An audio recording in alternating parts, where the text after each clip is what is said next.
चलो अब नया टॉपिक आ गया। तुम सारा लिखी हो ना, सब लिख रही हो ना? ईएमआई का भी लिखी है क्या?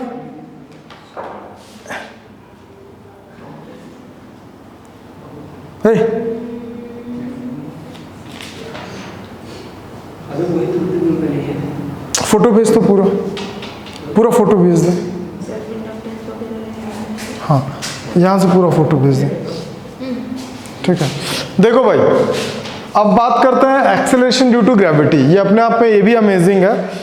तो अच्छा देख भाई, क्लास में आओगे ना, आप पढ़ के आना। अब हर क्वेश्चन में बताऊंगा नहीं, ध्यान रखना क्वेश्चन, क्योंकि वो फील्ड वाला बहुत ज़्यादा क्वेश्चन आता ही चाहे।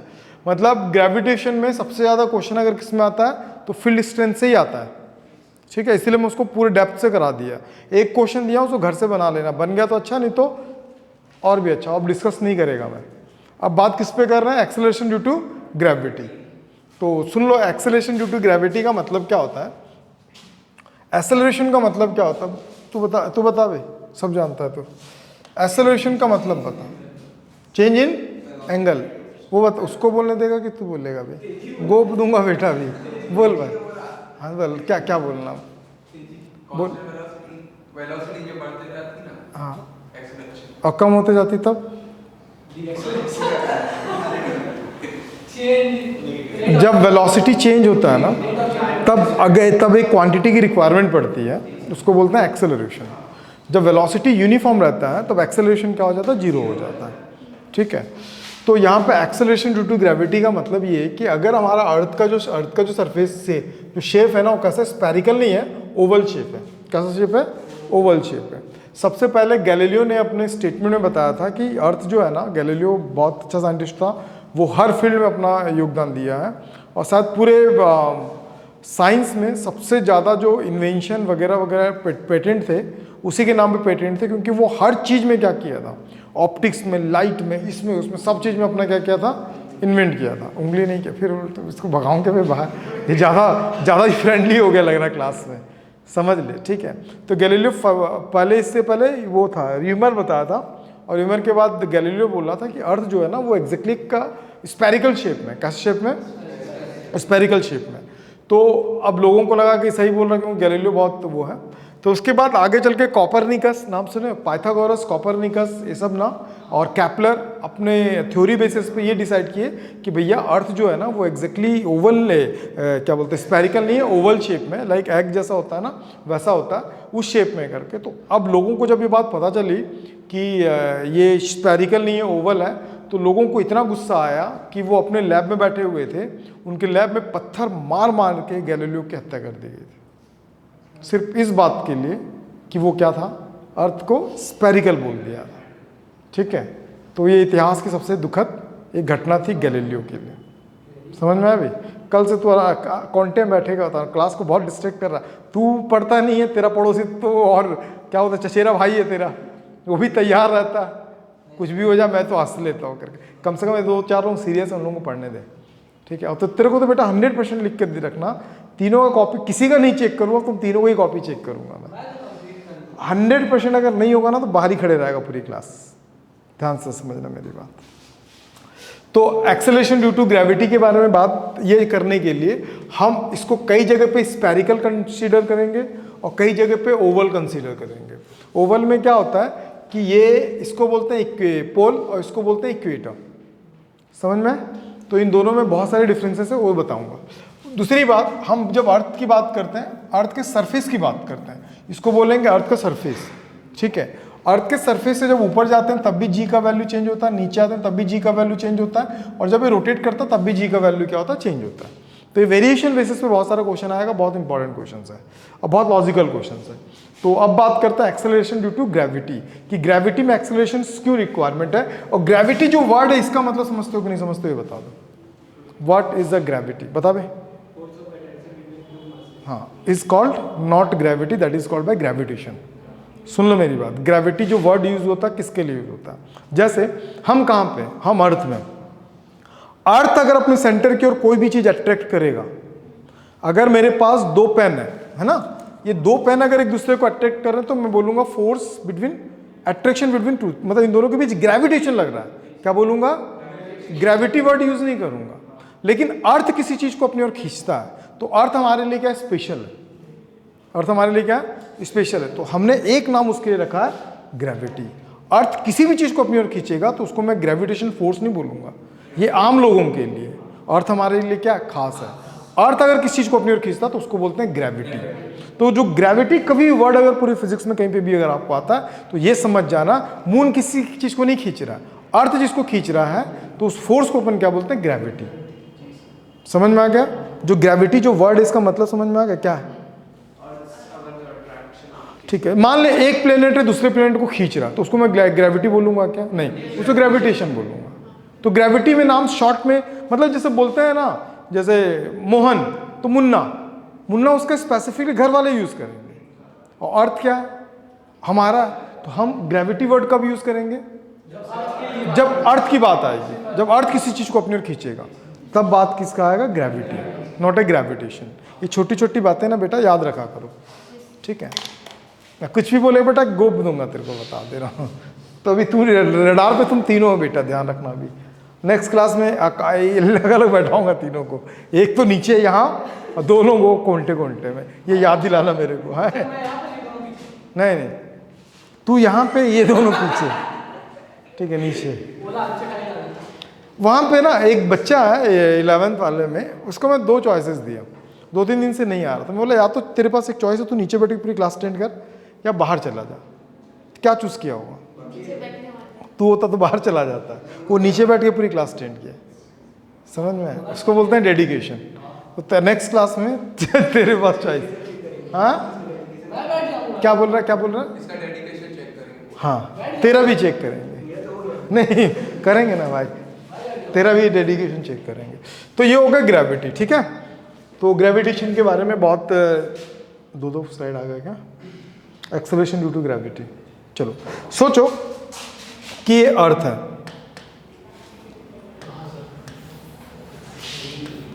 सोचो एक अर्थ है, ठीक है? अर्थ में यहां पे अर्थ का जो मास है वो कैपिटल एम है और रेडियस क्या कंसीडर्ड है? आर। यार अर्थ क्यों ले रहा हूं मैं? कोई भी एक ऑब्जेक्ट लेके भी समझ सकते हैं इस चीज को, नहीं समझ सकते because we are talking about gravity. वही चीज मैं बार बार कह रहा हूं। अभी तुम लोग जो क्वेश्चन पढ़ोगे ना, जेई और नीट में यही फर्क आता है। नीट में ना पर्टिकुलर बोलेगा the value of the earth given by this then attracting this values at this, वो लिखा के आएगा। लेकिन तुम लोगों में कभी भी लिखा के नहीं आएगा, वो बस एक वर्ड यूज कर देता है ग्रेविटी। इस ग्रेविटी वर्ड का मतलब क्या है? वो अर्थ के बारे में बात कर रहा है, पूरा कहानी खत्म हो गया। समझ में आया भाई? तो मान लो कि यहां पे एक ऑब्जेक्ट है और इस ऑब्जेक्ट का मास कितना है? m। यार जब ऑब्जेक्ट वहां पे है ना, तब वो फ्रीली सस्पेंडेड रहेगा तो कहां आएगा? नीचे आएगा। कहां आएगा वो? नीचे आएगा। तो नीचे आएगा तो उसमें इन दोनों के बीच में एक फोर्स लग रहा होगा। फोर्स लग रहा होगा कि नहीं लग रहा होगा? तो उस फोर्स को अपन क्या बोलते हैं? समझ में आ गया? जब भी वर्ड ग्रेविटी की आएगी तो यहां पे आर और कैपिटल एम जरूरी है। क्यों? अर्थ के लिए बात कर रहे हैं यार। Then the force between point object, क्या बोल सकते हैं इसको? पॉइंट ऑब्जेक्ट एंड अर्थ कितना हो जाएगा? ये सब पढ़े हुए 12th 10th वगैरह में पढ़े होंगे। हो गया? ठीक है। Due to acceleration, due to acceleration, acceleration क्या करता है? उसको अपने ओर खींचता है।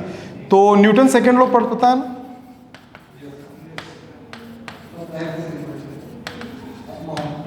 तो F इज इक्वल टू क्या होता है? M A. लेकिन यहां पे कौन वर्क कर रहा है? जी। जहां ग्रेविटी की बात आती है वहां पे जी वर्क करता है। तो अब अगर इसमें F को F से मैं कंपेयर कर देता हूं फ्रॉम द इक्वेशंस, तो यहां पे क्या आ जाएगा? mg और capital G capital M small m by होगा R square. There are cancel one time, तो G is equal to capital G capital M by क्या हो गया? R square. ठीक है, थोड़ा सा मेरी बात पे गौर करना, ये समझ में आ गया? यार थोड़ा सा इंटेंसिटी के बारे में बात करते हैं कि अगर कोई देखो ये ऐसा चल रहा था, अभी लिए थे ना, ऐसा लिए थे, एक छोटा सा पार्ट लिए थे हम लोग, क्या लिए थे, डीएम। ये क्या मेरा, ये ऑब्जर्वेशन पॉइंट है। अब ये ऑब्जर्वेशन पॉइंट पे कभी भी खींचता तो किधर खींचेगा, इधर लगाएगा, फोर्स लगाएगा ना। तो इसके लिए अगर मैं पूछूंगा इंटेंसिटी का फार्मूला बता तो क्या बताएगा, जी डी एम और आर स्क्वायर। ठीक, अब स्मॉल जी का वैल्यू भी हमने क्या निकाला, G M by R square. यार दोनों तो सेम है, गौर से देख, गौर से देख, गौर से देख, दोनों सेम है, G G D M M R R R square same है क्या, अलग अलग, क्या डिफरेंस है दोनों में? डिफरेंस ये है वे, क्योंकि ये अर्थ को डिफाइन करता है और एक किसी भी ऑब्जेक्ट पे डिफाइन कर सकता है। तो बेटा जब भी जी की बात आएगी ना तो यहाँ कैपिटल आर ही होगा, जब भी जी की बारी बात आएगी ना तो कैपिटल एम ही होगा। इस बात को ध्यान पे रखना, समझ में। बाकी दोनों का यूनिट सेम होता है, मीटर पर सेकंड स्क्वायर इसका भी होगा और मीटर पर सेकंड स्क्वायर इसका भी होगा। तो बात समझ में आ गया ना। तो इसमें ज़्यादा वेरिएशन पे अपन अभी डिस्कस नहीं करेंगे। ये आर स्क्वायर याद रखना, acceleration due to gravity can not to be depend on the point mass. ये पॉइंट मास पे डिपेंड नहीं करता, ये किस पे डिपेंड करता है, सिर्फ अर्थ के पे डिपेंड करेगा। क्लियर। अब होता क्या है, जब अर्थ के सरफेस से आप ऊपर जाते हो, वेरिएशन की बात कर रहा हूँ, किसकी बात कर रहा हूँ, वेरिएशन ऑफ इन जी। ठीक, अब अगर मान ले कि ये अर्थ है, ये क्या है, अर्थ है, इसके सरफेस से जब आप ऊपर जाओगे तब भी जी का वैल्यू चेंज होता है, जब इसके डेप्थ में आओगे तब भी जी का वैल्यू चेंज होता है। अर्थ रोटेट करता है। देखो दो साइंटिस्ट लोग थे, ठीक है, एक साइंटिस्ट मैं बता रहा हूं आर्यभट्ट, ठीक है, उन लोगों ने क्या बोला कि जो हमारा जो सोलार सिस्टम जो है ना वो जियोसेंट्रिक है। क्या है, पूरा मायने बता रहा हूं भाई, समझ वाले। क्या कौन बोला मायने, मतलब जियोसेंट्रिक का मतलब क्या होता है कि जो अर्थ है ना, जो अर्थ है वो सेंटर पे है और उसके सराउंडिंग जो है सन वगैरह सब क्या कर रहा है, घूमता है। इसको बोलते हैं जियोसेंट्रिक। क्या बोलते हैं, जियोसेंट्रिक। आगे चल के और साइंटिस्ट लोग आए, बोले कि भैया नहीं, गलत बात है, अर्थ जो होता है वो सेंटर पे, सन सेंटर पे होता है और जितने प्लैनेट्स अर्थ वगैरह जो है ना वो क्या करते हैं, उसके सराउंडिंग रिवॉल्व करते हैं। तो इसको बोलते हैं हेलियोसेंट्रिक। एक था जियोसेंट्रिक, जियो मतलब अर्थ, और एक होता है हेलियोसेंट्रिक, मतलब हेलियो क्यों बोलते हैं, क्योंकि हीलियम की क्वांटिटी सन में ज़्यादा है, तो इसलिए इसको क्या बोलते हैं, हेलियो। जियो क्यों बोलते हैं, अर्थ क्या है, ब्लू, ब्लू स्टार भी बोला जाता है अर्थ को, ठीक है, ब्लू को ग्रीक में बोलते हैं जियो। ये सब कुछ नहीं जानते थे, हाँ इतना तो पता था। चल अभी समझ में आ गया। तो एक क्या था जियोसेंट्रिक और एक क्या था हेलियोसेंट्रिक। तो दो तरीके से हम पढ़ते हैं। तो भाई वेरिएशन की बात करें जी की, तो अर्थ क्या करता है, एक तो हम कहाँ पे जाएंगे, हाइट में, जिसको बोलते हैं लैटिट्यूड। क्या बोलेंगे, एक होगा डेप्थ और एक होगा रोटेशन। अर्थ अपने, देखो अर्थ जब सन के सराउंडिंग घूमता है ना तो ऐसे नहीं घूमता है, वो ऐसे ऐसे करके भी घूमता है। तो जब अर्थ ऐसे करके एक स्पिन करता तो 24 आवर कंप्लीट होता है। जब वो यहाँ से यहाँ तक घूमेगा ना तो 24 आवर कंप्लीट होगा, और जब यहाँ से यहाँ तक फिर आएगा तो 365 प्लस 6 आवर एक्स्ट्रा होगा। ये यहाँ से यहाँ तक होता है। तो ये जो यहाँ से जो घूम रहा है ना, तो जो अर्थ का जो घूम रोटेशन बोलते हैं, तो अर्थ के रोटेशन इसको नहीं बोलते हैं, इसको नहीं बोलते हैं जो घूम रहा है। अर्थ का रोटेशन वो अपने एक्सिस में जो घूमता है उसको बोलते हैं। तो अर्थ का रोटेशन किधर से किधर, नॉर्थ से साउथ होता है कि साउथ से नॉर्थ होता है। जैसे हमारे पास नॉर्थ साउथ ईस्ट वेस्ट, अर्थ हमेशा कैसे रिवॉल्व करता है, ईस्ट वेस्ट। अब ये सड़े लोग वेस्ट टू ईस्ट मूव करता है। सूरज को उगता उगता मत देख, सूरज अपनी जगह से नहीं हिलता है, ठीक है। देखो कितना कंडीशन अपना खराब है। जेई का पेपर हम देने वाले हैं और नीलवट्टे सन्नाटे में बैठे हुए हैं, ठीक है। अर्थ का रेगुलेशन, अभी नीट का क्वेश्चन उठा के देखना तो सब दिया हुआ है। तू मत सोच, तेरे सोचने से पेपर नहीं बनेगा। और याद रखना फिजिक्स प्रिसाइज वैल्यू पे डिपेंड करता है। तो हमेशा याद रखना जो अर्थ का जो एक्सिस है वो कैसा है, पश्चिम से पूर्व की ओर, वेस्ट टू ईस्ट, समझ में है? तो इसके रोटेशन से भी क्या होता है, जी का वैल्यू चेंज होता है, तो उसको बोलते हैं लैटिट्यूड। क्या बोलते हैं उसको? अभी अपन कहीं जाते हैं तो तुरंत क्या करते हैं, नेविगेशन निकालते हैं ना, तो जो नेविगेशन है वो लैटिट्यूड बेस्ड है, समझ में है? अभी अगर मेरा एक दोस्त अमेरिका में है ना, तो मैं उसको फ़ोन करके नहीं पूछूंगा कि तेरा लोकेशन भेज करके, तो हम लोग बाहर कंट्रीज वगैरह में लैटिट्यूड भेज बोलते हैं। लैटिट्यूड मतलब स्पेसिफिक एंगल के, आप अर्थ के किस पॉइंट पे हो, वहाँ पे क्या एंगल मेजर कर रहा हो, बात समझ में आ रहा है? तो उसको बोलते हैं लैटिट्यूड। तो ये 3 चीज़ें हैं जो हम डिस्कस करेंगे। तो वेरिएशन 3 टाइप का होगा, एक होगा एल्टीट्यूड, एल्टीट्यूड का मतलब हाइट की बात करता है, एक होगा डेप्थ के बारे में, एक क्या होगा रोटेशन ऑफ अर्थ, इसी को क्या बोलते हैं लैटिट्यूड। ठीक है, तो चलो स्टार्ट करते हैं। स्टार्ट विथ, टाइम है अपने पास, एक डेरिवेशन तो